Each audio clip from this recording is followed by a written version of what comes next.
Morning, स्वागत है आपका 10 के दमदार ट्रेड्स में। वीरूर में रहेंगे अगले आधे घंटे आपके साथ। और आज हमारा साथ कविता जैन और सचिदानंद उत्तेकर पिछले शो से जो बने हुए हमारे साथ, निर्मल बैंक से स्वाति होतकर और अमित सेठ भी जुड़ेंगे आज अपनी टॉप ट्रेड्स के लिए। तिमाही नतीजे पर बात करने के लिए आज हम टाइटन के CFO अशोक सोनथालिया को जोड़ेंगे। इसके अलावा दिवाली से पहले कमाई की थीम समझाएंगे कंप्लीट सर्कल के मैनेजिंग पार्टनर और CIO गुरमीत चड्ढा। ये सब लाइंड अप है कुछ ही देर में शो में आपके लिए, लेकिन पहले ज़रा ध्यान देखते हैं मार्केट का इस समय। और मार्केट फिर से एक बार कोशिश कर रहा है डे हाई को क्रॉस करने की। 19,350 इस समय निफ्टी पर। मिड कैप इंडेक्स करीब करीब 2.5% की तेज़ी के साथ। बैंक निफ्टी करीब करीब 200 पॉइंट ऊपर। तो अक्रॉस द बोर्ड अच्छे गेंस आपको दिखाई देंगे आज। जहाँ तक बात की जाए इंडेक्स स्टॉक्स की, निफ्टी स्टॉक्स की, तो उसमें आज गेंस को लीड किया है आपके लिए टू व्हीलर्स ने। आयशर मोटर्स और हीरो मोटोकॉर्प दोनों करीब करीब 1 से 1.5% ऊपर। उसके अलावा प्राइवेट बैंक्स में एक्सिस बैंक में अच्छा मूव, लार्सन एंड ट्यूब्रो में अच्छा मूव और अदानी ग्रुप स्टॉक्स में अच्छा मूव। लेकिन जहां तक F&O की बात है, आज की पॉकेट है केमिकल्स। सबसे स्ट्रांग मूव आरती इंडस्ट्रीज में जो करीब 8% ऊपर, और उसके बाद बाकी SRF, दीपक नाइट्राइट, नवीन फ्लोरीन, अतुल, इन सब में अच्छे मूव। सीमेंट में अच्छे मूव, JK सीमेंट 6% ऊपर, मेट्रोपोलिस और डॉक्टर लाल में अच्छे मूव। तो ये कुछ स्टॉक्स इस समय अच्छा करते हुए। लिस्टिंग जो सेलो की होनी थी वो अब ऑफिशियली हो चुकी है। 831 पर लिस्टिंग, 648 के सामने। तो 825 पर अब इस समय ट्रेड कर रहा है। तो अच्छी लिस्टिंग इस समय 825, 826 पर सेलो वर्ल्ड की। वीरू जी हाँ, एक शानदार लिस्टिंग। लगभग यहाँ पर आपको प्रीमियम मिल रहा है 28% का, 25 से 28% का ऑन लिस्टिंग डे। अब एक काम करते हैं, मेहमानों को अवगत कराते हैं। इस कार्यक्रम में हमारे साथ आज होंगी कविता जी, साथ ही साथ सचिदानंद उत्तेकर, स्वाति होतकर और अमित सेठ जी मौजूद होंगे। अमित जी गुड मॉर्निंग, बताइए आपके दो कन्विशन आइडियाज़, आपके ट्रेड।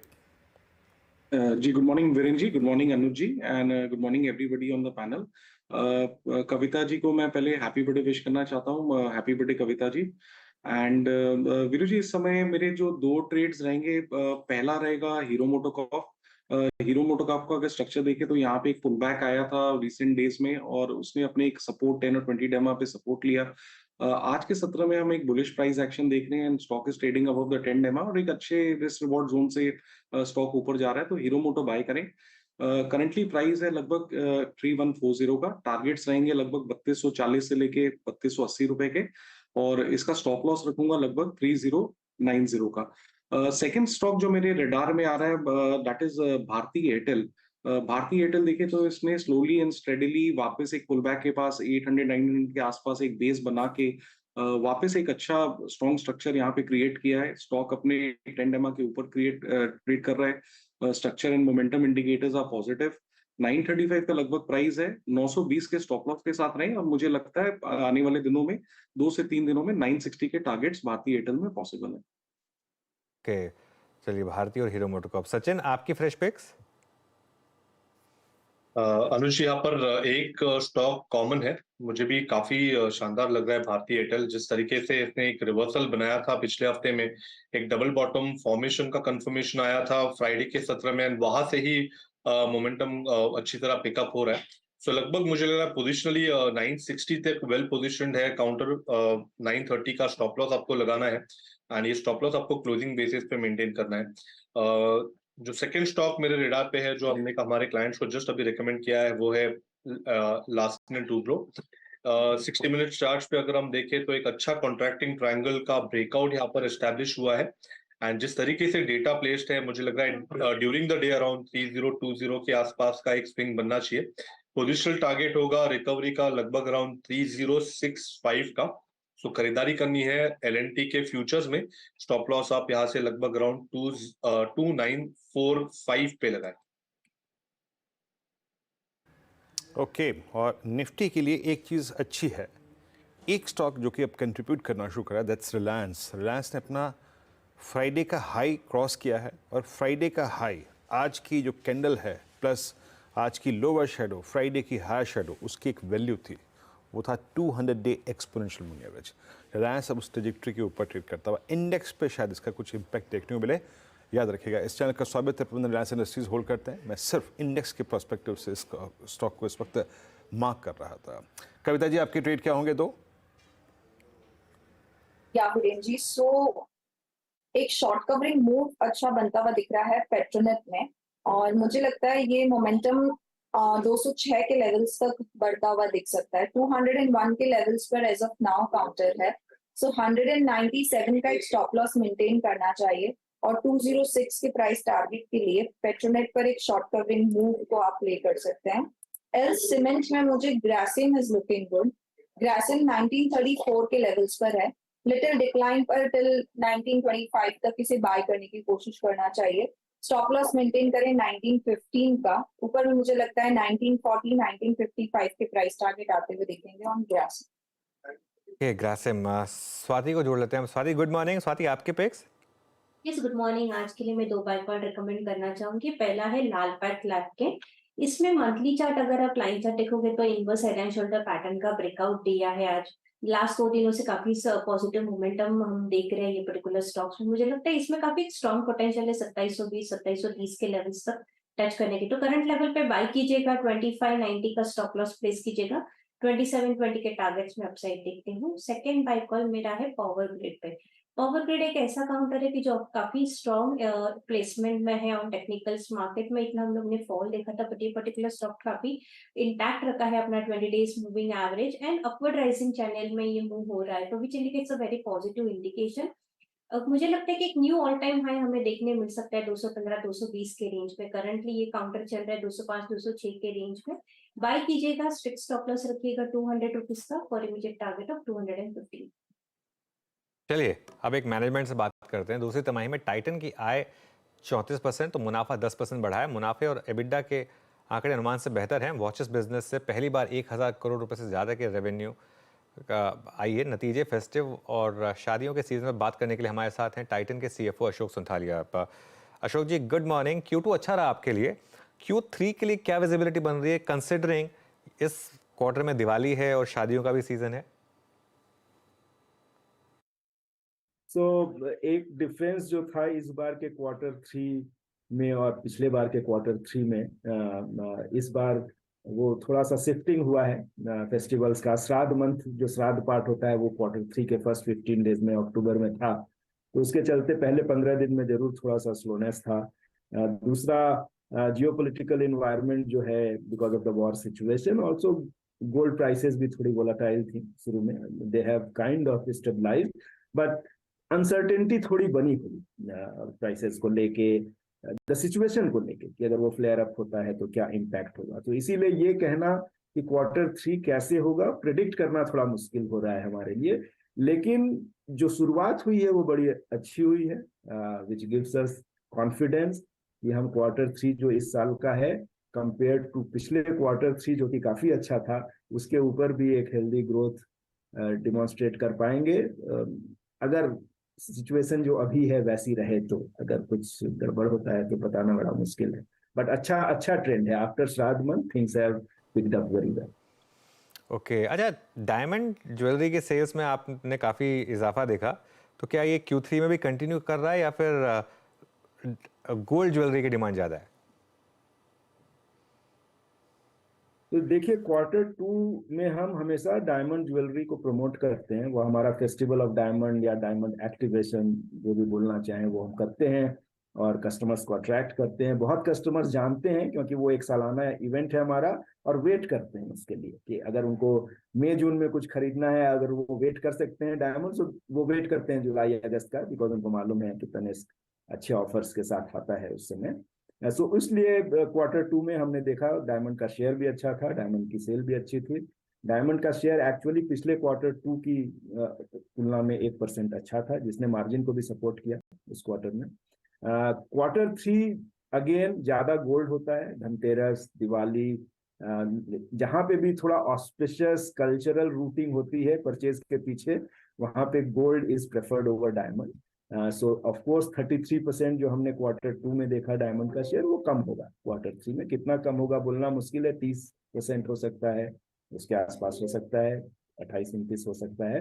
बट ओवरऑल गोल्ड में भी हम देखते हैं कि ज्यादा कॉम्प्लेक्स डिजाइन्स के तरफ लोगों का रुझान है। हमारे जो नए कलेक्शन से एक हमने धरोहर लॉन्च किया है, बहुत अच्छा रिस्पॉन्स मिल रहा है। उसके पहले भी जो किए थे हमने, जो कि थोड़े कॉम्प्लिकेटेड कलेक्शंस हैं, लोग पसंद कर रहे हैं उनको. So it is not just simple gold jewellery which people are wanting to bye.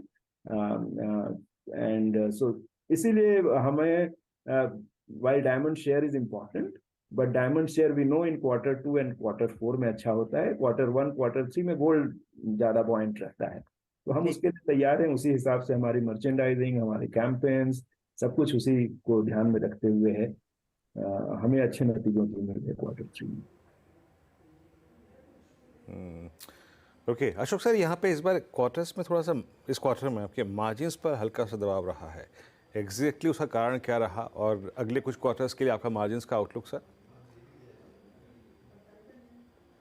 तो just to be on the same page, Q2 में 14.1% है जो अभी जस्ट खत्म हुआ है. उसके पहले वाले Q1 में 11.6 या जो भी नंबर आप बता रही हैं था. हमारी मार्जिन इंप्रूव हुई है इस क्वार्टर में. एक्चुअली अधिकांश लोग जो टाइटन को ट्रैक करते हैं वो प्लेजेंटली सरप्राइज्ड हैं हमारे मार्जिन परफॉर्मेंस से इन Q2, और हम भी satisfied. Okay, I would not से कि हम प्लेजेंटली सरप्राइज्ड हैं, वो हम सेटिस्फाइड हैं. Q3 will be slightly lower than this, because जो डायमंड और गोल्ड का प्ले होता है मार्जिन में काफी, बट ओवरऑल पूरे साल के बेसिस पे 12 से 13% का जो हमारा गाइडेंस है ज्वेलरी बिजनेस के लिए at EBIT level, operating profit level, वो कंटिन्यू कर रहा है. और whole philosophy of that business is go for the growth, go for market share gain, acquisition of customers, and deliver a consistent margin profile of 12 to 13%. And उसी के हिसाब से सब कुछ हो रहा है. जय. अच्छा सर, एक इंटरेस्टिंग सवाल पूछूंगा आपसे. आज तक इस पहलू पे कभी बात नहीं हुई आपसे. जो रिपोर्ट्स के मुताबिक आप इनवाइट ओनली स्टोर्स खोल रहे हैं, जिस पे आप पायलट प्रोजेक्ट काम भी कर रहे हैं. आप क्या आप जिसे कहते हैं ना क्रीमी लेयर, बिल्कुल ही अगर आप देखें जो हायर एज पे प्रीमियम क्लाइंट्स से उस पर फोकस कर रहे हैं, आप इस वेंचर के बारे में थोड़ा सा बताएंगे आप? ये जो समाचार आया मीडिया में वो थोड़ा जर्नलिस्ट जो थे उनकी इमेजिनेशन है. हम मोर एक्सेसिबल ब्रांड है. हम कोई इनवाइट ओनली और सिर्फ 10 लाख के ऊपर वाला कुछ प्लान नहीं कर रहे हैं. साउथ एक्सटेंशन दिल्ली में एक हमारा स्टोर है ऑलरेडी वहां पे, जो कि बहुत अच्छा करता है. One of the largest store in terms of revenue है हमारे लिए. उसकी साइज अब considering the demand and customer we were following it short. So हमने जस्ट अक्रॉस द रोड एक और बड़ा प्रेमाइस लिया है, because we could not get on the same side. तो उसको लेके थोड़ा इमेजिनरी स्टोरीज आ रही हैं, बट ऐसा कोई प्लान नहीं है. हम जोया को जरूर एक्सपैंड कर रहे हैं. Zoya which is a completely in luxury space and price point wise also it is there. वो 3 स्टोर हुआ करता था 18 महीने 2 साल पहले, अभी 8 स्टोर हो गए हैं. अगले 12 महीने में मुझको लगता है 7-8 और हो जाएंगे, तो 15 स्टोर. उनकी गैलरीज होती हैं बड़े तनिष्क स्टोर में, जोया गैलरी, वो 7-8 हैं, वो भी शायद 10-15 हो जाएंगी. तो हम क्लियरली देख रहे हैं कि प्रीमियम एंड लग्जरी में ट्रैक्शन आ रहा है इंडियन मार्केट में, एंड टाइटन को भी उसमें प्ले करना है, पार्टिसिपेट करना है. उसके लिए जो भी एक्शन लेना है, आइदर इन तनिष्क और जोया और watch segment, you know, I know watch में भी जो हमारी प्रीमियमाइजेशन जर्नी है वो चल रही है, और अगले 2-3 क्वार्टर में आप लोग और भी कुछ कॉन्क्रीट स्टेप देखेंगे apart from Helios and Titan जो हम करते हैं उसमें. सो trend is very clear. We are also seeing that trend across our categories through data, and हम उस पे स्टेप ले रहे हैं. So that is what, but that story is not. Ashok जी, बहुत बहुत शुक्रिया आज हमारे साथ जुड़ने के लिए, और आपको फेस्टिव सीजन के लिए all the best. Thank you so much. चलिए, ये बात हुई टाइटन की. एक छोटा सा ब्रेक लेते हैं. ब्रेक से जब वापस लौटेंगे तो कंप्लीट सर्कल के मैनेजिंग पार्टनर और CIO गुरमीत चड्ढा से समझेंगे कि दिवाली तक निवेश के मौके कहाँ पर हैं.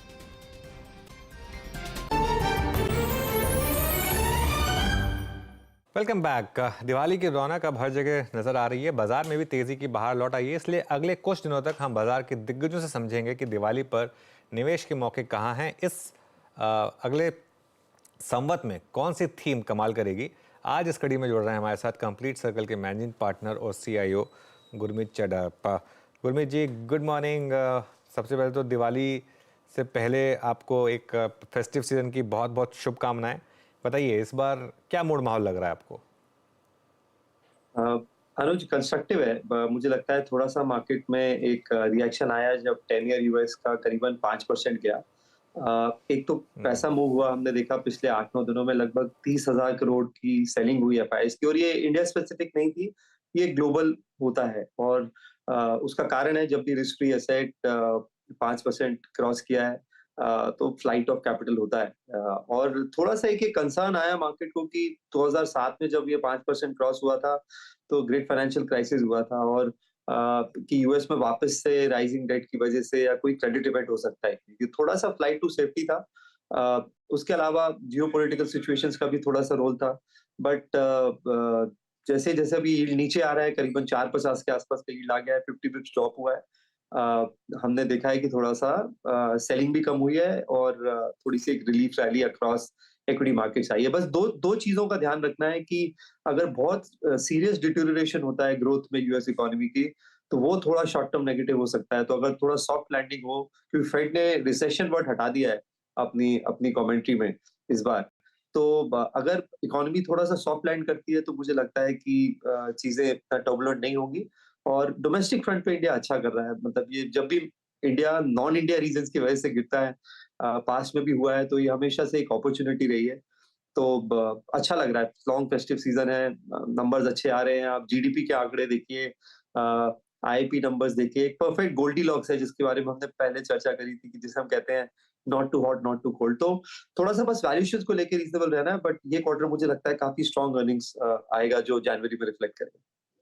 ओके, चलिए तो इस अर्निंग सीजन को या इस फेस्टिव सीजन को फिर कैसे अप्रोच करें? आपकी इस समय की टॉप पिक्स क्या होंगी गुरमीत जी? सो अनुज, मुझे कैपिटल गुड सेक्टर बहुत अच्छा लग रहा है। मैंने एल&टी की कमेंट्री देखी तो डोमेस्टिक ऑर्डर बुक तो स्ट्रांग है ही है, इंटरनेशनल ऑर्डर बुक भी बढ़ेगी। जैसे जैसे ऑयल $85-90 आता है, हमने देखा है कि मिडिल ईस्ट से ऑर्डर्स आते हैं। उसके अलावा उनकी जो प्राइवेट सेक्टर से ऑर्डर बुक है उसमें उसमें बढ़ोतरी है, जो कि पिन पॉइंट कर रहा है कि हम एक अच्छी इन्वेस्टमेंट साइकिल में है। तो ये स्पेस बहुत बहुत अच्छी लगती है। मैं इसमें डिजिटल इंफ्रास्ट्रक्चर भी इंक्लूड करता हूँ। तो जैसे तेजस नेटवर्क्स है, काफी चीजें ये हमें पसंद है। होम इम्प्रूवमेंट मुझे लगता है बहुत स्ट्रॉन्ग फुटिंग पे है। हमने अभी पीछे देखा, बॉम्बे में अक्टूबर में रिकॉर्ड रजिस्ट्रेशन हुए हैं प्रॉपर्टी के, और स्टैम्प ड्यूटी कलेक्शंस बढ़ रहे हैं। एक वो वीडियो भी वायरल हुआ सोशल मीडिया में कि लोगों की लंबी क्यू लगी हुई थी 1.5 से 2 करोड़ अपार्टमेंट के लिए। वो मुंबई का नहीं था, वो कहीं किसी और रीजन का था। तो मुझे लगता है new housing as well as जो होम इम्प्रूवमेंट है, ये स्ट्रॉन्ग रहेगा। पाइप मेकर्स हैं जैसे एपीएल अपोलो है, जेटीएल है, पॉलीकैप में हम काफी समय से निवेश किए हुए हैं। कुछ मुझे लगता है tile makers, sanitary ware makers में भी आपको देखने को मिलेगा, और होम फाइनेंस कंपनी जो स्पेशली अफोर्डेबल होम फाइनेंस में है, होम फर्स्ट हमारा हमारा पसंदीदा है। तीसरा मुझे लगता है कि ये फेस्टिव सीजन कंजम्पशन के लिए बहुत अच्छा रहेगा। तो थोड़ा सा रूरल कंजम्पशन, जो कि एक थोड़ा सा सॉफ्ट पॉकेट है इकोनॉमी का, वहां पे आपको थोड़ा सा तेजी देखने को मिलेगी। स्टेट इलेक्शंस है, एमएसपी बड़ा है, क्रॉप सीजन है, काफी सारी चीजें कंबाइंड है फेस्टिव सीजन के साथ। बजाज और टीवीएस की मैनेजमेंट ने बोला कि टू व्हीलर सेल्स की अभी तक की अच्छी ओपनिंग हुई है फेस्टिव सीजन की। धनतेरस के नंबर मैं देखना चाहूंगा। तो थोड़ा सा हमारा फोकस ये टू व्हीलर ऑटो एंसिलरीज पे ज्यादा है, क्योंकि टू व्हीलर कंपनीज के भाव काफी बढ़ गए हैं, टीवीएस बजाज दोनों के अच्छा रनअप हुआ है। तो थोड़ा सा एंसिलरी स्पेस में हम ध्यान दे रहे हैं, और थोड़ा सा लग्जरी एंड पे, क्योंकि ओवरऑल स्पेंडिंग बड़ा है, तो वहां पे भी फोकस है। गुरमीत जी, कोई पटाखा या बम टाइप का है आपके पास? हालांकि आप पीएमएस में हैं, आपके पास पहले से ही ऐसे पटाखे हैं। पॉलीकैब था, है ना? अभी है कोई ऐसा? मतलब अब पॉलीकैब पे यहाँ से पैसा बनाना तो मुश्किल है। I mean it will take time. कुछ ऐसी ही फाइंडिंग लोअर लेवल्स पे किसी मिड कैप स्मॉल कैप की हुई हो, अगर बताएं तो, जो ऐड किया हो पोर्टफोलियो में?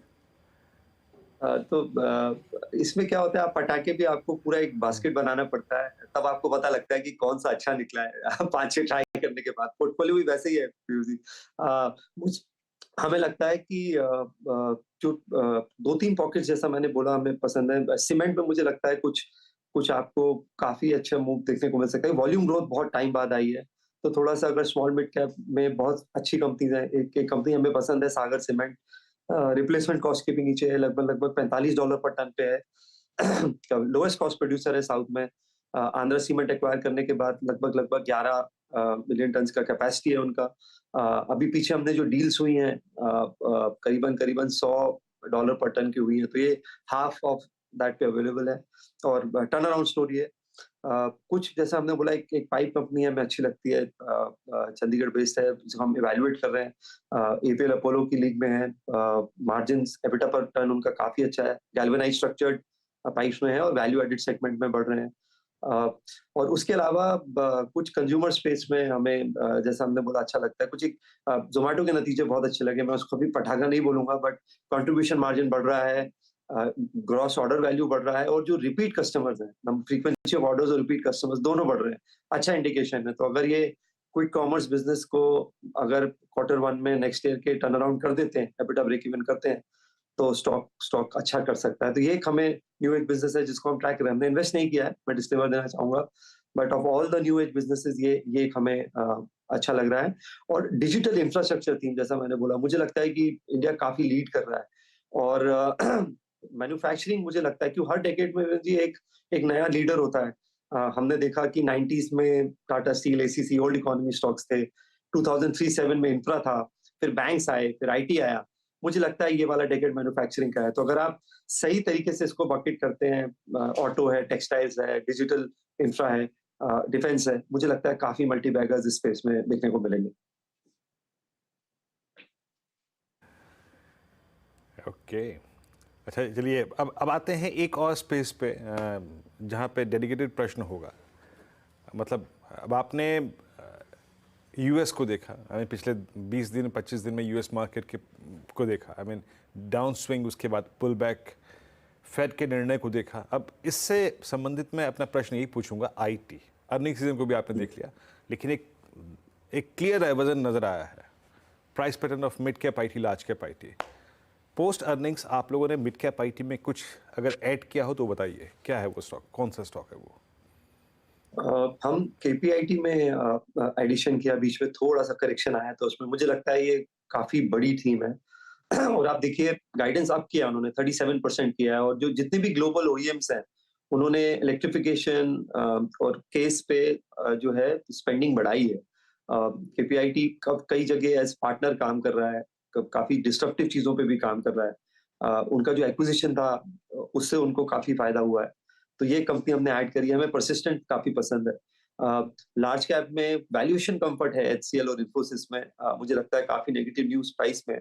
और बिरंजी क्या होगा कि जैसे ही फेड पॉज करेगा और ऑफिशियली पॉज करेगा, आपको सडनली आईटी में बहुत तेज मूवमेंट मिलेगा। तो हो सकता है बाजार टाइम ना दे उस समय जो और अभी नेगेटिविटी है, इसलिए जो है प्राइसेस थोड़े सॉफ्ट हैं, स्पेशली लार्ज कैप आईटी में। तो अगर आप लॉन्ग टर्म इन्वेस्टर हैं तो थोड़ा सा आपको पेन लेना पड़ेगा एक क्वार्टर का। बट अगर अब मैं रिस्क रिवॉर्ड की बात बोलूं 2024 के हिसाब से, अगले संवत के हिसाब से, तो आईटी में सबसे ज्यादा है, सबसे ज्यादा कंफर्ट है इस समय। छोटे बैंकों में कोई स्टॉक पसंद है क्या आपको गुरमीत? तो अनुज इसको हमने दो सेगमेंट में किया हुआ है। एक तो हमें जो पसंद है स्पेस स्मॉल फाइनेंस बैंक है। कुछ जगह हमने देखा है उनका अच्छा स्ट्रेस टेस्ट हुआ कोविड में। एक हमें उत्कर्ष अच्छा लगता है, कुछ एक्विटास अच्छा लगता है। उत्कर्ष के नतीजे बहुत अच्छे आए। अच्छी बात ये लगी कि उनका कासा रेशियो बढ़ रहा है, 800 प्लस ब्रांचेस हैं, रिटेल डिपॉजिट बढ़ रहा है, जो माइक्रो फाइनेंस की जो बुक है वो अच्छी शेप अप कर रही है। तो और ये क्रेडिट जो है स्मॉल फाइनेंस का, ये आर्ट भी है साइंस के अलावा, तो इसमें आपकी जो ज्योग्राफिकल प्रेजेंस है बहुत रोल प्ले करती है। हमने देखा क्रेडिट एक्सेस ग्रामीण के नतीजे बहुत अच्छे हैं जो माइक्रो फाइनेंस में है। और मैं हैरान हो गया देख के, उनके पास करीबन 16,000 एम्प्लॉइज हैं।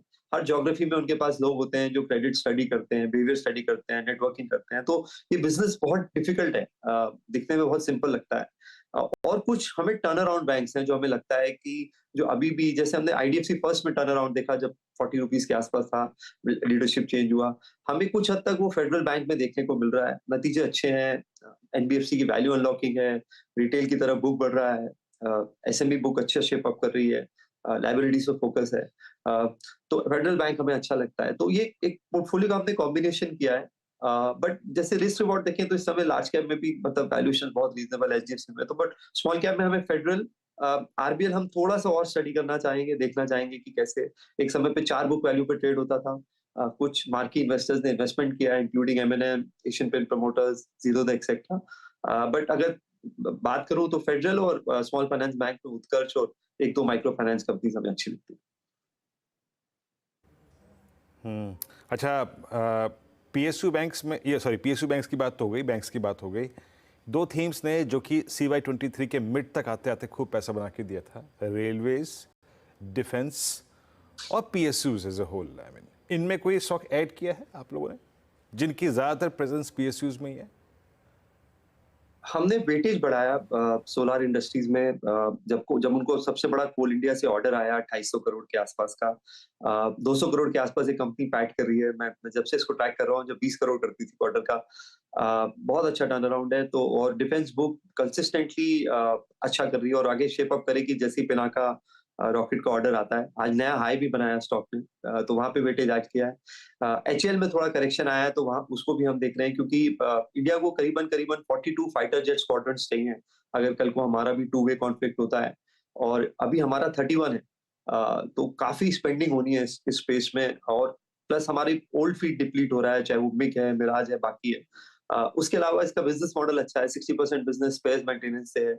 काफी स्ट्रॉन्ग रन आया था, उसके बाद थोड़ा सा करेक्शन आया स्टॉक में। तो इसको हम देख रहे हैं। रेलवे में हमें टीटागढ़ बहुत अच्छा लगता है विनीत जी। उसमें 3 कारण है। एक, जो उनका वैगन कैपेसिटी है वो 8,500 से लगभग 13,000 की हो गई है साल की, और अगले 10 साल की ऑर्डर बुक है उनके पास, जो इस साल का टर्नओवर है। तो बहुत अच्छी विजिबिलिटी है। वंदे भारत के जो कोचेज हैं उसकी कैपेसिटी उन्होंने 4x करी है। थोड़ा एक्सपोर्ट डिमांड भी है वहां पे, और फॉर्जिंग व्हील्स पे उनका टाइप है आरके फॉर्जिंग से। तो रेवेन्यू विजिबिलिटी है, वैल्यूएशन जरूर थोड़ा सा हाई रेंट पे है, बट ये भी हमें रेलवे में अच्छा लगता है। ओके, अच्छा फिर गुरमीत, आखिरी सवाल, टिकट कहाँ की बुक कराई हुई है, कलकत्ता की या मुंबई की सेमीफाइनल के लिए? दोनों अनुज, दोनों जगह सपोर्ट करने जाएंगे। मुझे उम्मीद है, और मैंने ऐसा परफॉर्मेंस नहीं देखा अनुज भाई। मैं बहुत क्रिकेट खेलता भी हूँ, बहुत साल से ट्रैक कर रहा हूँ। ये ऑस्ट्रेलिया जो थी रिकी पॉन्टिंग के दौर में, हाँ। ये उसको रिमाइंड कराती है। 5 विकेट टेकिंग बॉलर्स होना बहुत बड़ी बात। बिल्कुल, यही उम्मीद करेंगे कि और अहमदाबाद की टिकट बुक करानी हो हमें, और वहाँ से भी जीत के आएँ। तो खैर गुरमीत, बहुत बहुत शुक्रिया आज हमारे साथ जुड़ने के लिए, और आपको फिर से दिवाली की बहुत बहुत शुभकामनाएं। Thank you, thank you. चलिए फिर इस अच्छे नोट पर इस शो को एंड करेंगे। वीरू और मैं आपसे विदा लेंगे, और नीरज जी आ गए स्टूडियो में। Neeraj ji, good morning. Good morning अनुज। और बहुत ही शानदार बाज़ार में भी बैटिंग चल रही है, खूब तूफ़ानी खरीदारी है। मिड कैप में हो, बैंक में, सभी तमाम तरीके के शेयर्स, और रिजल्ट्स पे उसी तरीके का मिड कैप में अच्छा रिएक्शन देखने को मिल रहा है। JSW इंफ्रा से शेयर 10% के सर्किट पे दिख रहे हैं इस समय। एनीवे, चलिए, बहुत सारे सवाल आपके मन में होंगे इस बाज़ार में भी, उस सब का जवाब दिया जाएगा। शुरुआत करते हैं ट्रेडर्स हॉटलाइन की। सबसे पहले सुर्खियाँ।